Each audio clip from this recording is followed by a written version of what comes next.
In the world of medicine, where every decision can change lives, your peace of mind is crucial. This is where Pattern steps in. Imagine insurance made simple, fast, and personalized, just for you. With Pattern, you're not just getting disability and life insurance, you're insuring your future and protecting your greatest asset, your income. In the past 10 years, Pattern has transformed the way over 20,000 doctors secure their financial well-being. Discover the simplicity of securing your future at patternlife.com or click the link in the description. Do you want to decrease your no-show rate? Do you want to attract more of your ideal patient to your practice? Well, listen to this sponsored episode and find out how.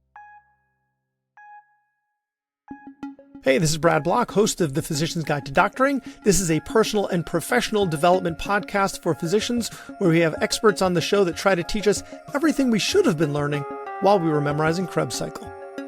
Welcome back to the podcast. On today's episode, we have Zed Williamson. He is the founder of TrackableMed and the Physician Growth Accelerator, and the latter is what we're going to be talking most about today. And they help specialty private practices accelerate profitable growth. So that means leading a more sustainable existence. He's also the host of 2 podcasts, including the Physician Growth Accelerator podcast, where medical practice leaders can hear actionable insights. I love it. Actionable insights, strategies, and expert advice to optimize their medical practice. And for more than a decade, Zed and his team have helped hundreds of medical practices achieve their business goals. So, Zed Williamson, thank you so much for being on the podcast. I really appreciate it. I'm excited to be here. So tell us about the origins of the Physician Growth Accelerator. Absolutely. It really comes out of witnessing failure. So if you imagine when I started TrackableMed back in 2011, the idea was we could put in ideal patient throughput to a practice by getting the patients that are best for the practice. Physicians love treating, best outcomes, and business health. And here's what happened is we would get 10 different results in 10 different cities, not from the outcome of patients wanting to be treated, but what happened within the practice. And one of the first constraints we came across was simply phones, who I refer to as Agnes who hates her life, that's answering a lot of practice phones and just making patients miserable. She was making it hard for people to book appointments, so we started a call center. We help people book appointments. But we still just realized that Wait, how does Agnes that hates her life not end up then working in that call center? Like, what's the difference between the two? Boy, that's, all right, we're taking a segue already. Yeah, we're taking a segue. That's fine.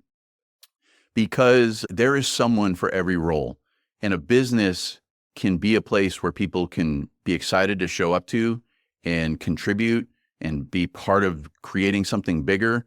And so our call center, we have no Agneses. I guess I'll never be able to hire someone named that now, but it's because they show up Monday morning excited because they know what they're here for.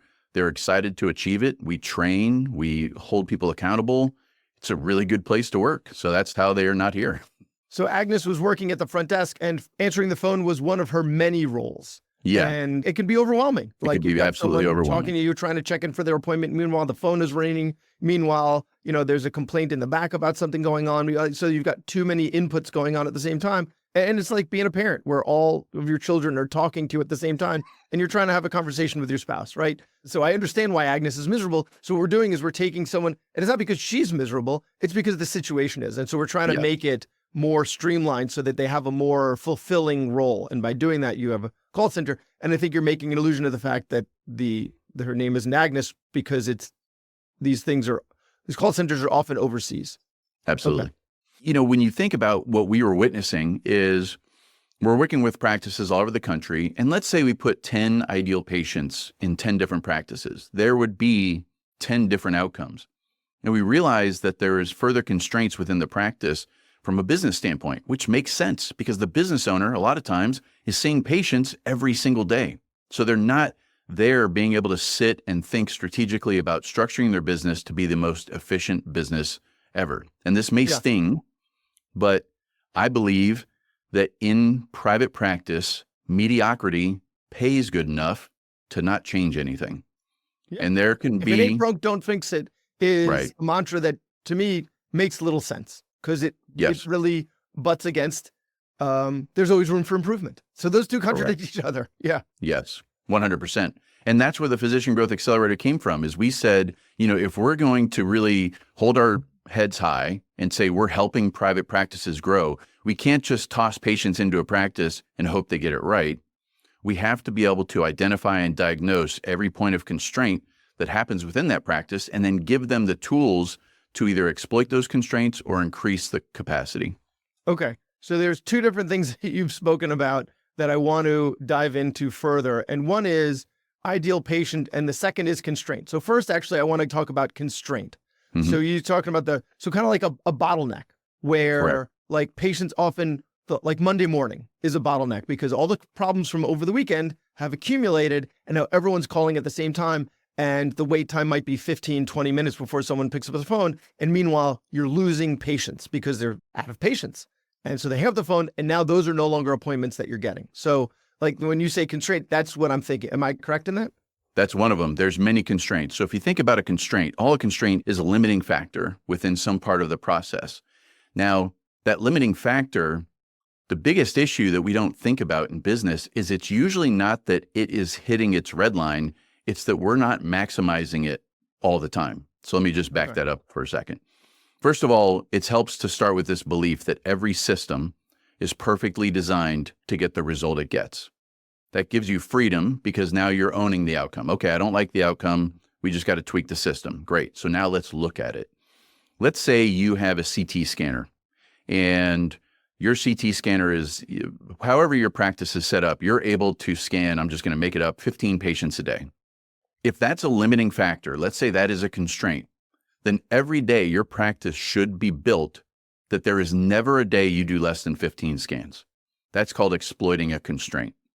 Because what you end up doing is the days that you only do 8, you're completely wasted because you took your biggest constraint and you didn't exploit it. And that's where you see these things stack up because there is nothing in a vacuum. So there's no, one thing that you fix. All these things are related. Yeah. And if you don't identify these constraints and decide which ones do we exploit, which ones do we maximize, which ones do we increase capacity, you make a lot of bad business decisions. It could be, I need to hire a PA. Okay, that might be true, but what are you building that on? It could be you added the PA and now you just have someone with an empty schedule because you still have a constraint of a CT scanner. So these are the things that we look at. Yeah. Okay. So like the rate limiting step, there's always a rate limiting step. Okay. Got it. And the other thing you mentioned was the ideal patient. So I'm thinking like you've got a spine surgeon who loves doing like cervical fusions, but not lumbar fusions. So they really want to see more cervical fusions because they just, they feel like they get better outcomes out of that. That's where you want to find your patient. I mean, for me, I see such a variety. I'm like, anyway, I think of things in terms of me and I see tons of, I'm a generalist. I see tons of everything. I can see where some people would have an ideal patient and other people wouldn't. So for those that don't, is it that we don't, or is it that we're just not thinking about it the way we could? I would say you're not thinking about it the way you could. When I define ideal, it checks off a bunch of boxes like I mentioned earlier. It's a patient you love seeing. When they show up and you see the symptoms and their life, this is like a slam dunk. You're going to change this person's life, make them super happy, and they're walking out going, I can't believe I didn't do this sooner. Second is it brings business health to the practice. You get reimbursed for this time spent, and the time spent compared to the reimbursement works. When we check all those boxes and we're purposeful about driving more of those ideal patients, that doesn't mean you tell all the other patients to go away, but it's being purposeful about understanding what part of my practice am I going to truly put ideal patients in front of me, because you can be in control. I hear people talk about burnout, and burnout can be created from a lot of different things, but one thing that feels frustrating to physicians we talk to is they show up and they just deal what showed up today, and it may not be things they enjoy. And it feels like they're moving their oar, but it's not touching the water. And that can be really frustrating. And if you focus on an ideal patient, that feeling goes away. It does make me a little wary though, because there are, like, to use my own specialty, ENT, there are these balloon mills where they identify patients with sinus headaches and they really target their marketing towards them. And there are people even in my area where the patients come in with complaints that are unrelated and they somehow bring everything back to the balloon. Now, 95% of people that have sinus headaches, they're migraines, and they're not going to benefit from having someone dilate their sinus with a balloon, but they kind of make the patient believe that because that's what they come in saying. It's my sinuses. And you're like, it is your sinuses. And then I'm going to do this procedure on you that happens to reimburse really well. So I don't know. In my mind, that also raises a bit of a red flag. So how do you make sure you're not on this? Because it can be a slippery slope, right? Like you start off with the best of intentions, like, oh, these patients do really well, I want to do more of this. And then you end up like down that slope. So, I mean, how do you know? But it's hard to see it from the outside when it's happening to you. I mean, this is bigger than a single thing, right? Yeah. Just like I said earlier, there's no such thing as any of this existing in a vacuum.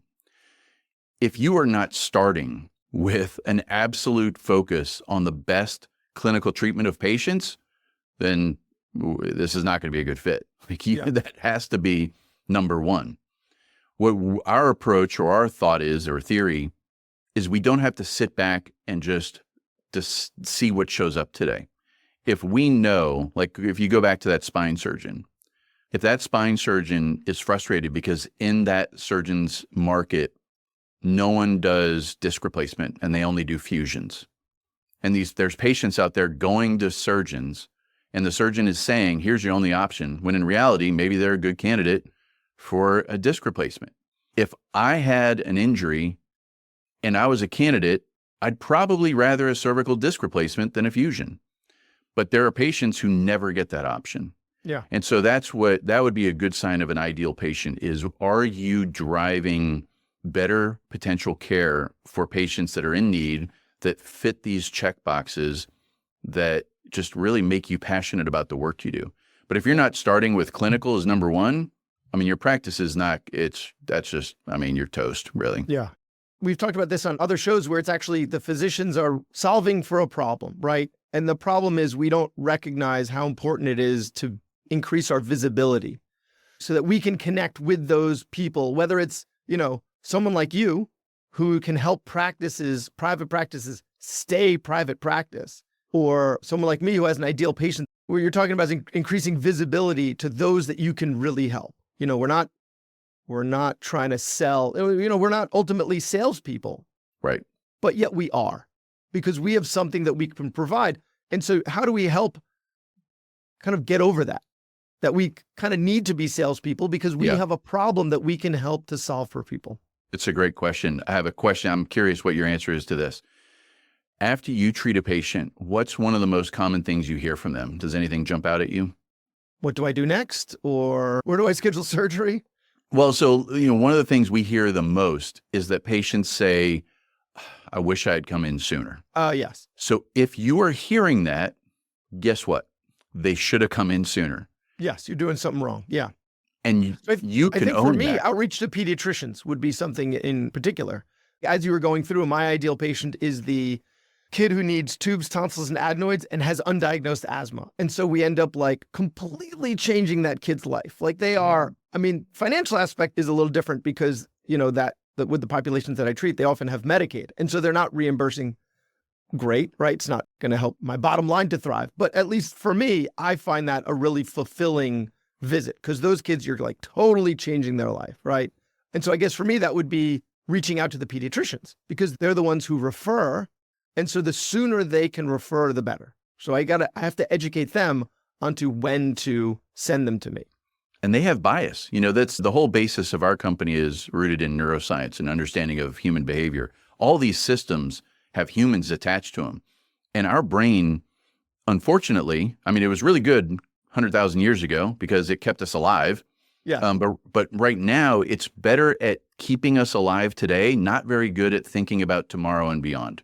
Yeah. And so that patient out there, let's say they're sick, they don't feel well, they're under stress, they have physical pain, their brain is working on auto mode. And it's these biases that come in that drive their behavior, keep them from seeking the treatment that, like you said, would change their life. The parents don't know to bring them to you. And then the pediatrician is also biased because they don't know what you're potentially going to do for that patient. They don't want to send too many. They don't want to send too few. They want to send the right amount. And so the more you can educate them as to like, this is the ideal patient, this is when you send them. And this is the treatment you can start on them before they see me. So we don't need to waste visits with them. And I'm like, try Flonase, right? So then they've done that already. They've checked all their boxes. So by the time they see me, okay, it hasn't worked. Okay, now we're just scheduling surgery. Yep. And I'm a big fan of action. Like, I love talking theory, but I like people to walk away with something. So here's something everyone could write down and start doing tomorrow that will impact exactly what you're talking about. Buy a bunch of thank you cards, and don't assume you already know what I'm going to say, and have blank thank you cards in your practice.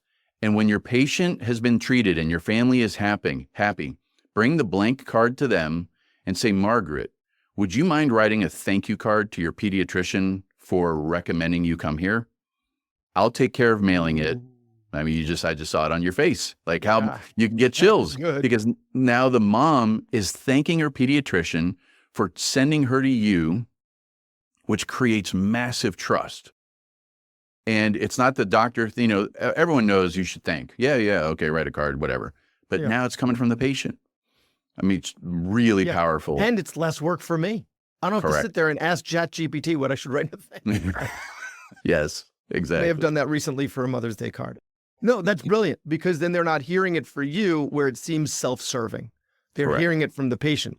Just have to make sure the return address is from the patient, not from your office. Yeah, you ask them, put the return address, you have them, do everything. You're putting the stamp on it. Yeah. That's a great idea. That's a really great idea. Because we do have those patients every so often that are so effusive about what they've experienced, and they're looking for some way to give back, right? You've given so much to them, and they want a way to give back, and this is an easy way. And then they feel better about the situation too, because they've done something. So that's a really great idea. Okay, we've been talking we kind of got off track, but it's a great conversation. What the original intent was, because I wanted to really get into the nuts and bolts of when you look at a practice, right? When you are brought in, listen, Zed, we need help. What are you going to look at? Like, where do you even begin? And what is your process for analyzing a practice? Yeah. So we look at 9 points of constraint within the practice that range from the very beginning of a patient not even knowing they have a problem, all the way through being able to do something that you actually bill insurance for. And those 9 points of constraint, I'm not going to list them all, they're on our website. But what we do is we have metrics across all of them so that we can look and say, where do we have constraint? We're going to have constraint everywhere. So where are the first places we need to take action? And we'll create a report that has about 30 metrics on it that shows here's normal, here's where you are. So you're either high or you're low. Here's the revenue impact to your practice so that you can look at it and say, okay, when we fix this, the outcome will be this. And so we're taking information from the practice to do this diagnostic. But you asked, where do we look first? We first want to understand basically what does the ideal patient look like for the practice? And for instance, yours, what you mentioned, that is an ideal patient. Like, I could see on your face the passion you have about helping that kid. So in that case, you'd be structuring the practice to be able to handle as many of those families as possible, keeping in mind that maybe reimbursement isn't that great. So we just have to account for that. And so the business needs to be healthy enough for you to treat the patients that you love treating. And so we look at that first. And then we look at things like, what is a patient's perspective of your practice? What is it like getting in touch with your practice?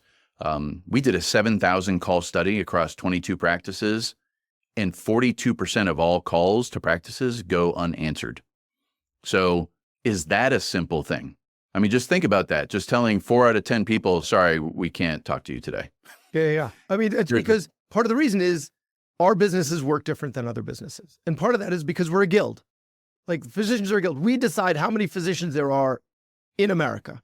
And because we can control that, we control supply and demand. And so there's always going to be demand, right? If you're in some super saturated place, like you're a plastic surgeon in Beverly Hills, fine. There's one of you on every block. For most of the time, there is a demand out there. So we are a little different. And that's why we can actually sustain a business while having 42% of our calls unanswered. I mean, it's ridiculous. But if you think about it, like, we're here to help the patients. And if 42% of the time, the wait is so long that they give up and hang up, we're not helping them. We're not helping them. So that's something that we still need to solve for, even if our schedules are full. Leading a medical practice is challenging. There can be reimbursement changes, referral slowdowns, staff turnover. or drama? There are obstacles in the way of achieving your goals, or maybe it feels like you've hit a plateau. Who can you turn to for help with the business of managing a medical practice? The Physician Growth Accelerator, a private practice partner that helps you uncover and overcome constraints in your practice. They will check your business vitals, identify the root cause of what's restricting your growth, prescribe what to do about it, and help you achieve it, just like we do with our patients. Imagine a practice, imagine your practice, where stress is reduced, profits increase, and both patients and staff, and you are happier. They've been making that vision a reality for over a decade. Isn't it time your practice thrived? Discover how at physiciangrowthaccelerator.com.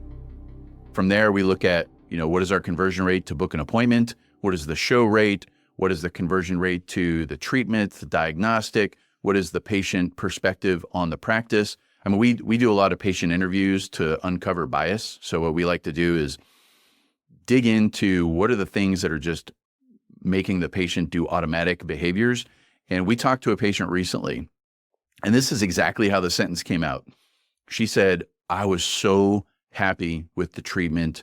They absolutely knocked it out of the park. It was above the moon. I couldn't expect any more. I will never recommend another patient go there. And it flowed just like that. It kind of caught us off guard, right? And we went, I'm sorry. She said, the experience was horrible. The front desk was horrible. The dealing with the people on the phone, everything was miserable, but the outcome was great, but I'll never recommend anyone. It was the 10th doctor I saw, and now I'm cured. 3 stars. What? Yeah. But the thing is that experience really matters, because here's one of the biggest constraints we uncover is culture. And so that might sound strange, but the business culture within a practice has a massive impact on the potential success that a practice can achieve. Meaning, is there drama? Is there gossip? Is the staff showing up rowing in the same direction, or are they bickering at each other? People, not showing up to work? Is it hard to hire? Is it hard to retain staff?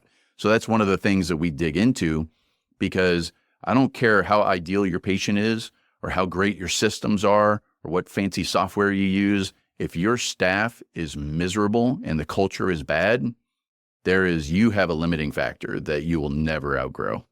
Well, I think the average turnover in our field for front desk staff is like 18 months. So you can either accept that's our turnover because that's the standard in the field. Or you can ask, how can we do better? How can we retain our staff? Because it's expensive. Every time you've got to train someone new, it's expensive. You're losing time, you're losing patients. Those calls aren't being answered. Those appointments aren't being made because you're training a new staff member. So the longer you can hold on to it is expensive to lose staff, and it is valuable to hold on to them for all the reasons that you said, because then you're improving the culture. They're staying because they want to stay, because they could make another $1 an hour across the street. But if they're enjoying what they do, so how do we influence the culture? Because I'm back there seeing patients. I'm not up there checking them in and at the front desk. So how do I influence culture? So we go through an entire process. If we uncover that culture is a major issue, we will do a full process to help someone fix their culture. It's going to be tied to identifying the true North Star for the practice, like what actually matters to you as the business owner. And then what are the standards that this practice has to be kept to? But many times bad culture is not because people are bad. It's because there's no guardrails, there's no standards, and it's just, well, what I do doesn't matter. So I'm just going to, if I show up, they don't say anything. If I don't show up, they don't say anything. I only get bickered at if I do this wrong. They never tell me if I do anything right. There's some simple things. I'll do the minimum to not get fired. I won't try to excel, but I'll just do the minimum not to get fired. Yeah. Right. And we build, unfortunately, when we build companies, a lot of this stuff that we're doing, I learned from first-hand knowledge. Culture was quote unquote important to me because I've worked at places with horrible cultures. And then my culture wasn't good. And I couldn't believe it because I thought, I'm a nice guy, try to keep a fun place. That's not where you get strong culture from.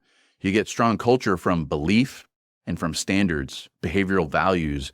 What must it be? What must your behavior be like for you to fit in this practice?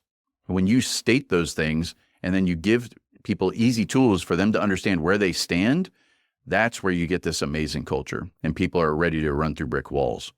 What about autonomy? Because I've read that autonomy is a valuable part of culture building, because the more autonomy and trust, the more fulfilling it is for them and the less there is on your plate to do and worry about. Yeah. So autonomy comes from trust. So if we break this down, so we think about, none of this stuff is in a vacuum. So what I love is the definition of lack of trust. What is important to me is not safe with you. So if I don't trust you, what is important to me is not safe with you.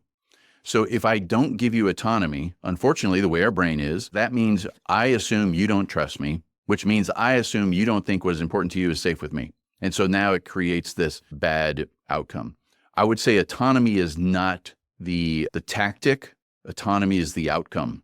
The symptom is trust, and then the autonomy is the outcome. If you just start giving autonomy, then you can also create bad culture, because now it feels like you don't care about what happens. Yeah, good point.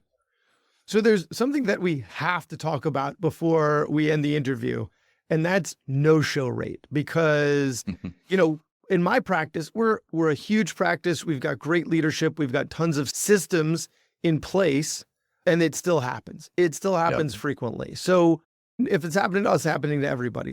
How do we address no-show rate? Yeah. So it's one of the things that we dig into in a diagnostic to understand what is creating it. So I'm going to give one tip. This tip will work if the cause is also this thing. So the challenge about show rates is it's related to a lot of different aspects. But generally what you want to think about is a patient is not really excited to see you. They feel like they have to see you, and they probably got to a point where either someone told them or I should do this. It's a lot of shoulds. It's a lot of so they're uncomfortable enough to see you, but they're not excited to see you. Yeah. They're not excited. This is not a birthday party. Yeah. Correct. Right. So you have to understand that they're starting with that truth. Okay. As they're going through the process, their brain is going to be looking for ways to get out of that discomfort. So let's say you have a really complicated EMR and you ask a patient to log into their portal and fill out a bunch of information before they show up. If you do that, you're going to create a higher no-show rate. And I'll explain how this happens. Yes, but if they show up on time for their appointment and they haven't filled out their paperwork, now they're late, and now the rest of my day is screwed. I love it. Yeah, let's talk about on time for their appointment, so I have to see them, but now they're late, and so everyone I have to see after them is late, and they're pissed at me because I don't respect their time. So there's how do we solve for that? Nothing's in a vacuum. So it's a great scenario. I'm so glad you said that. So, let's say your staff is talking to a patient and they just give them that. So the patient doesn't do it. And now it's coming up to your appointment. Oh, I didn't do the EMR thing. That means they're probably not expecting me anyway. That's what their automatic brain is doing. Takes them off the hook. The person who just shows up that didn't fill it out, this is also because of how we communicated to the patient. So as an example, listen, I'm just going to kind of go off the top of my head how this could sound a little bit different. Margaret, we have a portal. We'd love for you to log in, fill out the information. It makes check-in so much easier. Does that stress you out in any way? Do you have any, is there any feeling like you wouldn't be able to do that? Okay, so there's no reason we shouldn't expect that to be complete. Great. Okay, no matter what, even if you don't fill it out, we're going to see you Tuesday at 8 a.m., okay? And so now what you've done is you've covered both sides. Now, just show up a little earlier so there's time to fill out that paperwork. And so then you could also structure that. But here's the thing that I would actually dig into is what is the business impact? Because you are going to have this emotional connection to the people starting late, and now everyone else is late. And so you might have a bias against how often that is happening. And so you might think this happens all the time, but if you look at the data, it happened 9 times in 60 days. Okay, well, so now let's make a business decision about a fact. We have to get to facts. Truths are bad things for us to make business decisions on. Okay, truth is about perspective. Fact is real. But 9 times out of 60, I'm running behind. Still not good. Still not, so then some people don't mind that. Some physicians don't mind that. It just happens for me. I just have this narrative in my head of what the people in the waiting room are thinking. Now, ultimately what happens most of the time is they get into the room and they're like, oh no, it's totally fine. No, I totally understand. Yeah, it happens all the time because the bar is so low For Yeah, a physician, they unfortunately. just expect to, they expect to, so that expectation kind of saves us. Nonetheless, we've got these two. But what you're saying is you just have to engineer the situation better. Like You have to engineer the system. find out why they're not showing up and then solve for that. But Yeah. the answer they give you might not be the real answer, because they might tell you, if you like reach out to them like, hey, how come you didn't show up for their appointment? They're not gonna be like, well, I kind of felt like you didn't, they're not going to think that. They're going to say like, oh, I forgot about it. They're just going to give you an answer. You need to do some diagnostic on your side with some assumption. There's one bit of scripting that we use on the phone that helps kind of mop up a lot of no-shows. And it's going to sound strange at first, but it's the end of the call. You go, okay, Margaret, I've got a little bit of a weird question. Do you expect any surprises to pop up that would make you miss this appointment? And here's what we're doing. We're actually using bias in our favor. So the bias we're using is called commitment bias. And it's when I state something, it actually drives my future behavior. It's a weird question because do you expect a surprise? Well, it's a contradiction. You can't expect a surprise. Otherwise, by definition, it would not be a surprise. Correct. Yeah. But what happens is Margaret goes, no, I don't expect anything. Great. And then what happens is when Margaret's, buddy Brenda says, hey, do you want to go get margaritas at lunch? Margaret goes, this is a surprise. I told him I'd be there. And it drives human behavior. So that's one simple thing that can kind of work across the board. But what we like to do is look at what is the process? What's the minimal effective dose for the patient to fill out paperwork that helps the practice, but also doesn't overwhelm the patient? Yeah. And how are we communicating to the patient on the expectations? And, it could be something as simple as like, Margaret, have you ever been to a practice and your appointment's for 10 and you don't go back until 10:20? Oh yeah, that's frustrating, right? Yeah. It's, we think that too, which is why we run a different schedule. And so if you don't have the paperwork filled out before you show up, you need to show up at 9:45. Otherwise, it would be you that makes all those people late. That's going to change your behavior. Yeah, change the expectation. And you know what? I think the person that was trying to pull Margaret away from her appointment to go get margaritas, that was angry Agnes. It was her all along trying to chip away at your practice. Every chance she gets. Well, Zed Williamson of Physician Growth Accelerator, thank you so much for all this great information and for what you do to help private practices thrive and stay in business and keep doing better. So if people want to find you online or find the Physician Growth Accelerator, where do we find you? Yeah, the number one thing to do is go to physiciangrowthaccelerator.com. You can check your vitals. That's how we refer to your constraints. It's an easy online click, click, click, and it tells you where to look, what questions to ask, and how to dig deeper. So physiciangrowthaccelerator.com. Doctors dedicate our lives to caring for others. It's time someone took care of us. Visit patternlife.com to simplify your path to peace of mind. Patternlife.com, simplifying your insurance journey. Thanks for listening. I have a favor to ask. You listened to the episode until the end, which means you either fell asleep or you really liked the episode. So please share it or like it or comment on a social media post or write us a 5-star review, something. It would really help me out. And maybe what you learned from this episode can help someone else too. The views expressed in this episode are those of the interviewer and interviewee and don't represent the views of their employer or even their significant other. Even though the magic of podcasting make it sound like I'm talking directly to you, this is not a doctor-patient relationship, and this is not medical advice or financial advice or really any advice. Thanks again for listening to The Physician's Guide to Doctoring.